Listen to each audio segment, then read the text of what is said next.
Okay, so I want to get started and I want to talk about Nina's sidestep 1 cancels and the whole game plan and strategy surrounding it.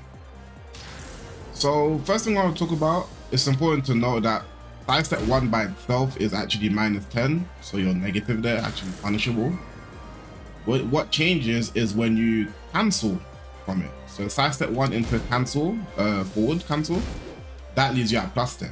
So you're only actually plus after you've actually cancelled off of the sidestep 1. If you cancel backwards, you're also +10. So as long as you cancel out of it, you're going to be +10, whether it's forwards or backwards. So that's actually important to know. Now, when it comes to the game plan here, it's all about conditioning your opponent.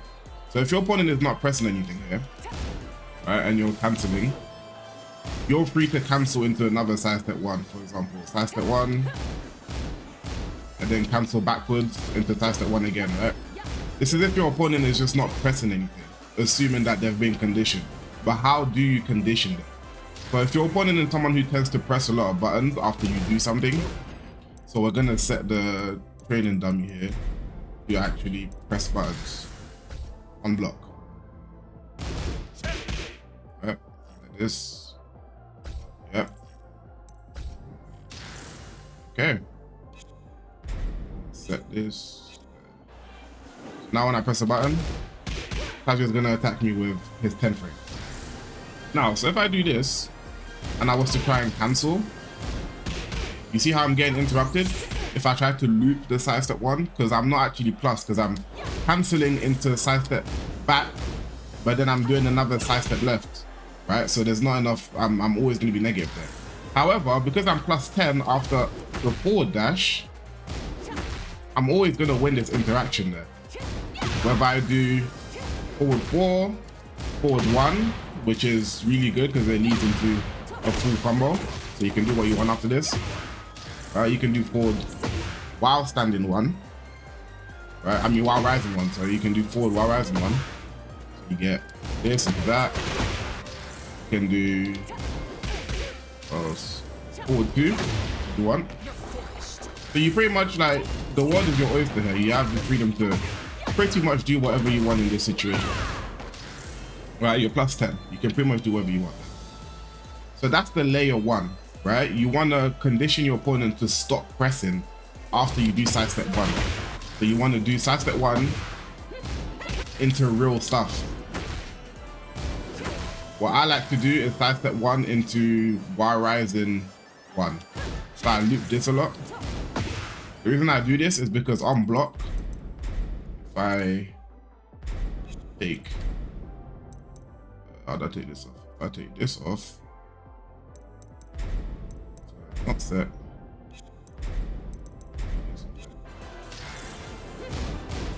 I'm only -6 after this. So you're not going to be getting punished after doing this by any character. Unless it's like maybe Yoshi with Flash. Right, but all the other characters in the game, you're to do this, you're not going to get punished here. Right, so this is a good check. You could also do forward 4 as well. For this. That's also -4. So that's just like safe pressure that you can go for just to test to see if your opponent's pressing. If you're seeing that they're always blocking, you can switch up and you can start doing the sidestep 1 loop. This is really good because it's just like, it looks like infinite pressure, but it's not really, because you are taking a risk doing it. You're not actually safe. But your opponent is not going to be pressing because they've been conditioned not to press. Right? That's what you're sniping out every time you're doing this. Is what you're looking for. Are they pressing or they're not pressing? Okay, they're not pressing. I can start doing this now. But now this is the mid, right? They're not actually losing any health over you doing this, right? So we have to mix it up. So now how do we mix it up? Well, after you do sidestep 1 into back, you have a bunch of options here. You have low options, mid options, highs, you name it. So if your opponent's now being conditioned to block, right? You can start mixing them up by doing this. Let me quickly make it. So you can do sidestep 1 into down back 3, which is a low. Right? You can mix it up. You can do sidestep 1 into... You can do sidestep 1, down back 3, so that's a low. That's a good mix if they're always going for the same thing. You can do a bunch of stuff. Sidestep 1, sidestep, down back 3 plus 4, which is like a low, which you get guaranteed up from. I can actually show you. Make him not block. Let's do this. Into a low. To this. Guaranteed 4 forward 3. You can do a bunch of stuff. You can do sidestep 1 into throw as well. But this will only work in certain situations, which I'll actually demonstrate now. So another thing that makes sidestep 1 really good, the whole pressure in general, is this right here. I set this back here. Do this again. There we go.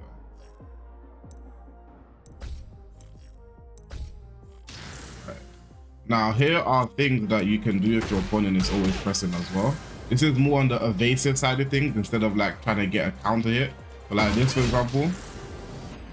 Where's it not blocking?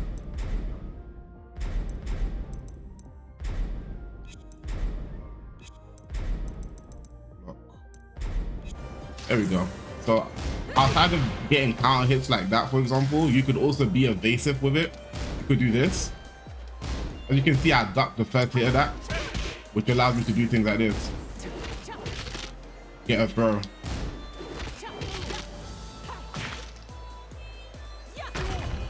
So that's another way you can use sidestep 1. So it's actually extremely useful because it beats the second jabs of most people. So yeah, that's another really good tool Nina has. You can do other stuff like you can even launch, but that'll be depending on what they do. Like that. Right? You can get whatever you want after that. You can go for your combo. You can do a lot of stuff. You can get really creative with it. The main thing to make your sidestep 1 pressure really effective and improve it, the main thing is to really analyze what your opponent's doing. Are they pressing after sidestep 1?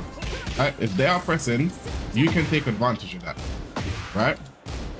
That's one thing. If they're not pressing, again, you can also take advantage and you can just keep looping the sidestep pressure like this, right? You can just keep looping it. So it's all about what you want to do and how you're going to take advantage of how your opponent actually responds to it, if that makes sense. Okay, now I want to go through some of my personal favorite things I like to go for in regards to sidestep 1. So if my opponent is constantly pressing a button after I press, I would do sidestep 1 into forward 1. I do this because it's a launcher and it is a high, so it can be ducked. However, the risk reward for doing it is in Nina's favor because you get this huge combo here, right? Huge combo, right? So that's what I would usually fish for if I see that my opponent is constantly pressing. And this is usually outside the heat, right? Outside the heat, this is what I would usually fish for if I realize my opponent likes to press a lot. However, before I've even done that, I would usually, you know, of course, test them with this. I'll test the walls with this, right? Now, the second option is if I am towards the wall, which I'll recreate right now. Let's head to the wall.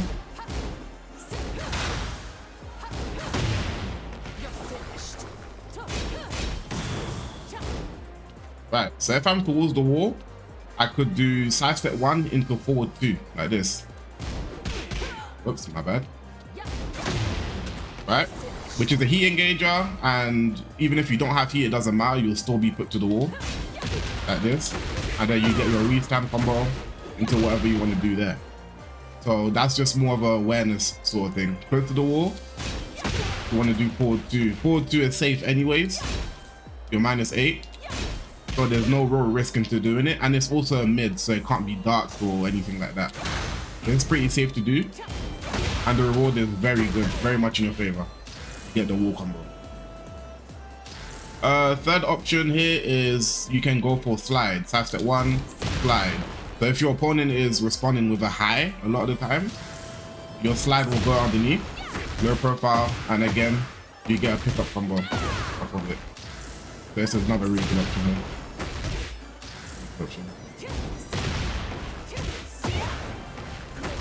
Right? I really like the slide option too. It's a pretty good round ender as well. Fourth option, you always have pro. Right? Well, use right, you have pro, which actually beats the jab option. Again, because you're plus 10 after the cancel, you can do forward into 1+3 pro, or forward into 2+4 pro. And it all depends on if they press the 1 or 2 to actually tech it. Most of the time, if people are trying to respond with their fastest button, they respond with 1, right? Which is universally like people's fastest button, just a jab. So if you're going to do side step 1 into forward throw, you should do side step 1 into a 2+4 break, because that will beat the 1. You'll at least get this. If you do 1+3, you're likely to get them to tech it like this, because they're already pressing 1, right? But if you do 2+4, it will work, and then they'll have to tech after the first initial animation of the throw. But yeah, those are some really useful things with Nina when it comes to side step 1. And yeah, man, it's all about just mixing up all of your options and pay attention to what your opponent's doing.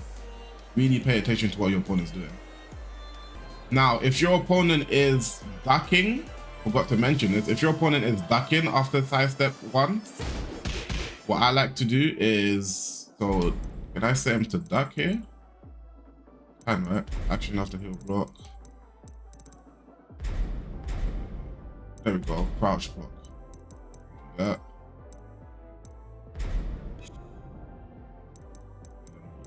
Cool. Right, there we go. So the reason why you can't do this all the time, if they're pressing buttons, right, it's a high, as I mentioned before. Side step 1 into forward 1 is a high. Of course, if you're at the wall, you have side step 1 into forward 2, which is a mid, which is fine. However, if you're around mid screen and you want to get more damage, more reward out of going for these things, you can do side step 1 into, well, of course you have Wild Rising 1, but again, the damage is not there, right? You can call it out with forward 3. So forward Wild Rising 3, which again goes into this, and you can extend it with either 1 or 2, so your opponent will be guessing here for 40 damage. I press 1, also 40 damage, right? So that's another thing you can do if they're crouching after the side step 1. If you want to hard call it out with even more damage, you can do Wild Rising 4, 3 into 1+2 like this. That is a thing. Or if you want more damage, but that is more of a call out because the second hit is duckable. See that? So if they're ducking there, you will get launched and heavily punished for it. So you want to be really careful. If you have a hard read, I'd say you can go for this, especially at the wall, because you get extra damage at the wall. So yeah, be on the lookout for that. So I think that pretty much covers her main pressure tools and the whole mind game and game plan when it comes to Nina's side step 1 cancel. A lot of people want to learn the side step 1 cancels, but they don't understand the mind game behind it. So hopefully this video was able to help you guys understand the game plan and the mind game and all the situations that come with it in general. Still, it is a very, very strong tool that she has. And yeah, I think it's crucial to her game plan to really improve with the character. So hopefully this video is able to help some of you guys. And yeah, make sure you guys like the video if you enjoyed it. Share it around if you think it'll help some of your friends. And subscribe to the channel if you're new. And I'll see you guys in the next one. Peace.